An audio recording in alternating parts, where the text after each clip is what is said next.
Halo semuanya, perkenalkan saya Setiawan. Nah, jadi pada video kali ini kita akan membahas mengenai etika bisnis profesi.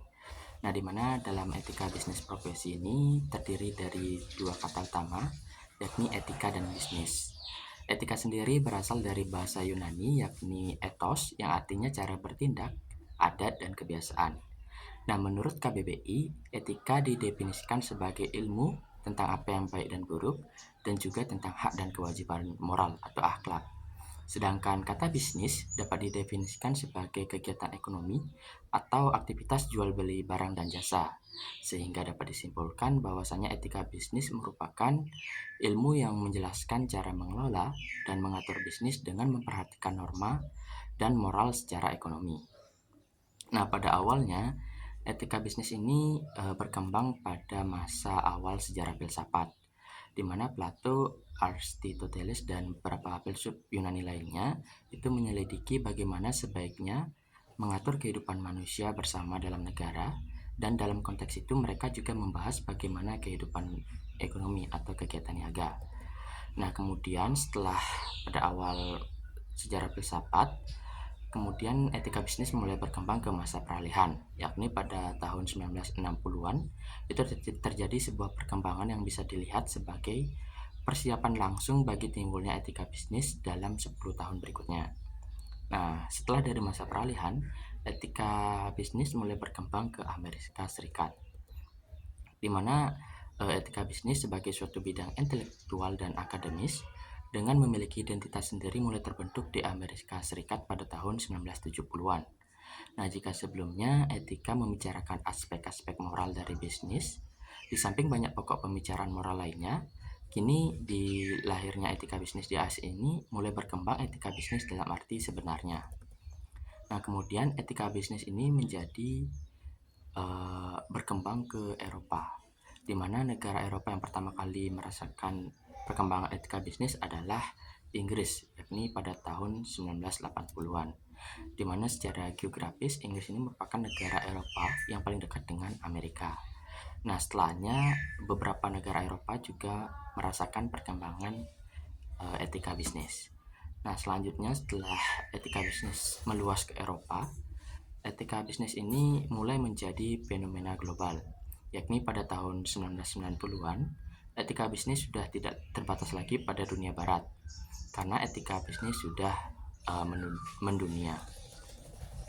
Nah, selanjutnya dalam etika bisnis itu terdapat 4 teori, di mana teori yang pertama yakni utilitarianisme, di mana utilitarianisme ini berasal dari kata utility yang berarti bermanfaat atau berguna. Utilitarianisme ini adalah aliran yang meletakkan kemanfaatan sebagai tujuan utama hukum. Kemanfaatan ini diartikan sebagai kebahagiaan. Nah, jadi baik buruk atau adil tidaknya suatu hukum itu bergantung kepada apakah hukum itu memberikan kebahagiaan kepada manusia atau tidak. Nah, selanjutnya teori yang kedua adalah teori deontologi. Teori deontologi ini berasal dari kata deon yang berarti kewajiban. Nah, kedua teori egoisme dan utilitarianisme ini sama-sama menilai baik buruknya suatu tindakan, konsekuensi atau tujuan dari tindakan tersebut.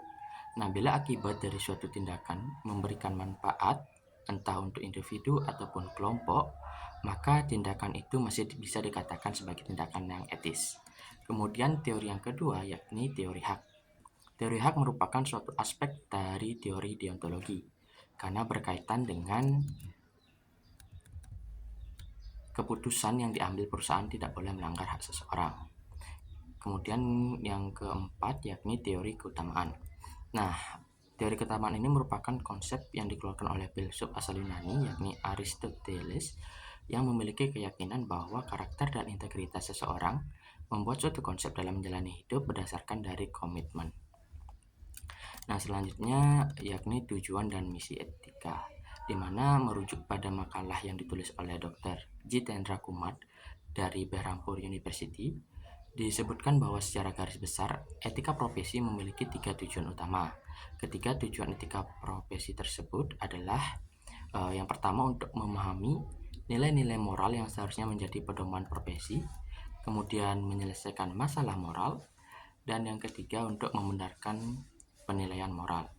Nah, jadi secara gamblang, etika bisnis ini bertujuan untuk memberikan dorongan bagi kesadaran moral dan memberikan batasan bagi para pengusaha atau pebisnis untuk dapat menjalankan bisnis secara jujur, adil, serta menjauhi bisnis penipuan yang merugikan banyak orang atau pihak-pihak yang memiliki keterikatan. Nah, selain keempat teori tadi, dalam etika juga terdapat 3 pendekatan, di mana pendekatan yang pertama yakni etika deskriptif. Nah, etika deskriptif ini melukiskan tingkah laku moral dalam arti luas, misalnya adat, kebiasaan, anggapan-anggapan tentang baik dan buruk, tindakan-tindakan yang diperbolehkan atau tidak diperbolehkan. Dalam etika deskriptif ini, kita belum bisa memberikan penilaian secara mutlak kepada perilaku seseorang. Nah, selanjutnya pendekatan yang kedua adalah pendekatan etika normatif, di mana etika normatif dalam hal ini tidak bertindak sebagai penonton netral, melainkan etika normatif ini melibatkan diri dengan mengemukakan penilaian tentang perilaku manusia. Dalam hal ini, kita sudah bisa memberikan penilaian secara mutlak terhadap perilaku dan tindakan dari seseorang. Kemudian yang ketiga adalah istilah metaetika, di mana istilah metaetika ini dibuat untuk menunjukkan pembahasan yang bukan moralitas secara langsung, melainkan mengacu berbagai konsep yang digunakan dalam moralitas. Nah, selanjutnya dalam etika bisnis kita juga mempelajari perilaku-perilaku yang tergolong etis dan juga perilaku yang tergolong tidak etis.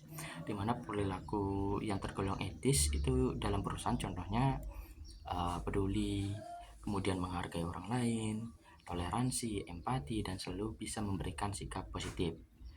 Nah, contoh dari perilaku tidak etis dalam perusahaan atau organisasi contohnya adalah menyalahgunakan kedudukan atau abuse position, kemudian menyalahgunakan kekuasaan atau abuse power, menyalahgunakan sumber daya organisasi atau abuse resource, dan tidak melakukan apa-apa atau no action. Nah, selain etika dalam perusahaan dalam negeri, etika juga sangat penting kita terapkan ketika kita ingin berbisnis dalam jangkauan internasional. Nah, sebenarnya apa sih bisnis internasional itu? Nah, bisnis internasional ini adalah kegiatan perdagangan yang melibatkan lebih dari satu negara. Nah, timbulnya bisnis internasional ini dilatar belakangi oleh adanya keterbatasan komoditas di suatu negara, sehingga mengakibatkan terjadinya perdagangan antar negara. Nah, adanya etika bisnis dalam bisnis internasional ini akan menghindari terjadinya kemungkinan-kemungkinan buruk yang akan diterima oleh negara tertentu sebagai pelaku. Nah, sebagai contoh, etika bisnis internasional ini akan menghindari terjadinya konflik akibat adanya perbedaan budaya. Kemudian etika bisnis juga akan mengurangi potensi terjadinya kecurangan-kecurangan yang dilakukan oleh negara asing. Kemudian dengan etika bisnis juga akan menghindari terjadinya eksploitasi secara berlebihan oleh negara asing, serta untuk melindungi norma yang disepakati oleh negara-negara yang bersangkutan. Nah, selanjutnya etika ini juga memiliki sumber nilai dalam perilaku etika. Nah, melalui etika, seseorang dapat menilai mana yang benar dan yang salah, atau mana yang dapat diterima atau yang tidak dapat diterima oleh masyarakat, entah itu dari pandangan agama, filosofi, budaya, dan hukum.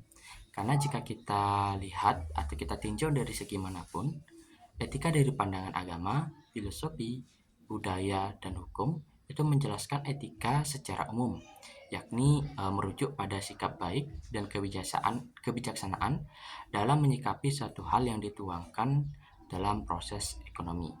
Nah, sekian pemaparan materi terkait dengan etika bisnis yang dapat saya sampaikan, dan apabila terdapat salah kata saya mohon maaf, dan akhir kata saya tutup dengan Om Santi. Om Santi Santi Santi. Terima kasih. Dadah.